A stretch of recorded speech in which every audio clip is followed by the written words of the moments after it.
കാനഡയിൽ വിദേശ പഠനം പഠിക്കാൻ ആഗ്രഹിക്കുന്ന കുട്ടികൾക്ക് അവരുടെ ശ്രദ്ധയിൽപ്പെടാൻ വേണ്ടിയിട്ടാണ് ഞാൻ ഇവിടെ ഇപ്പോൾ കുറച്ച് കാര്യങ്ങൾ പറയാൻ പോകുന്നത്. Canada has become A dream destination four most of the students in Kerala, but there are certain changes in the IRCCC rules. ഈ അടുത്ത കാലത്ത് നമുക്ക് കിട്ടിയ ഒരു ഇൻഫർമേഷൻ പ്രകാരം മിക്കവാറും എല്ലാ കുട്ടികൾക്കും അറിഞ്ഞു കാണും, GIC അതായത് ജീവിത ചെലവിനുള്ള പൈസ, അത് നേരത്തെ 10,000 CAD ആയിരുന്നു.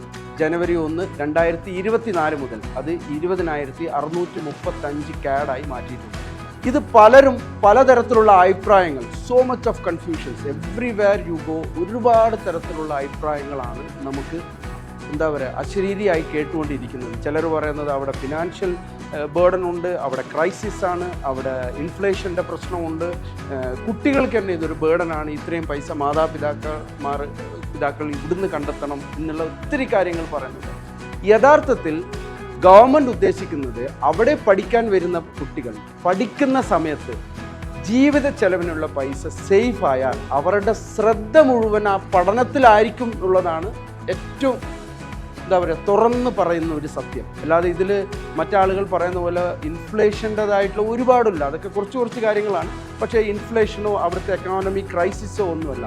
So you shouldn't B worried about this living expense being increase from 10,000 to 20,635 CAD. Understand one thing, this is the same money which you are going to get on a monthly basis through your account in Canada. ഇത് ഘട്ടം ഘട്ടമായിട്ട് നിങ്ങൾക്ക് തന്നെ കിട്ടുന്ന പൈസയാണ്.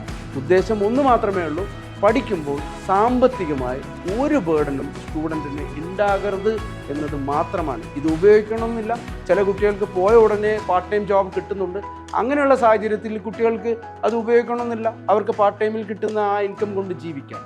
അപ്പം ഈ ഒരു information മനസ്സിൽ വെക്കുക. കാനഡയിൽ പോകുന്നതിന് യാതൊരു മടിയും കാണിക്കേണ്ട. ഇതുപോലെ ഒരുപാട് സംശയങ്ങളും കൺഫ്യൂഷനും ഉണ്ടാവുന്ന ഒരു കാലഘട്ടമാണ് ഇപ്പോൾ.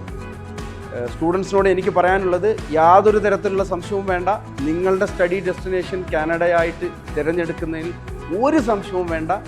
ഇത്തരത്തിലുള്ള സംശയങ്ങൾ ഉണ്ടെങ്കിൽ അല്ലെങ്കിൽ ഇതിനേക്കാളും കൂടുതലായ ഇൻഫർമേഷൻ അറിയണമെങ്കിൽ നിങ്ങൾക്ക് ക്രൈസ്റ്റ് വില്ലേജിനെ കോൺടാക്റ്റ് ചെയ്യാവുന്നതാണ്.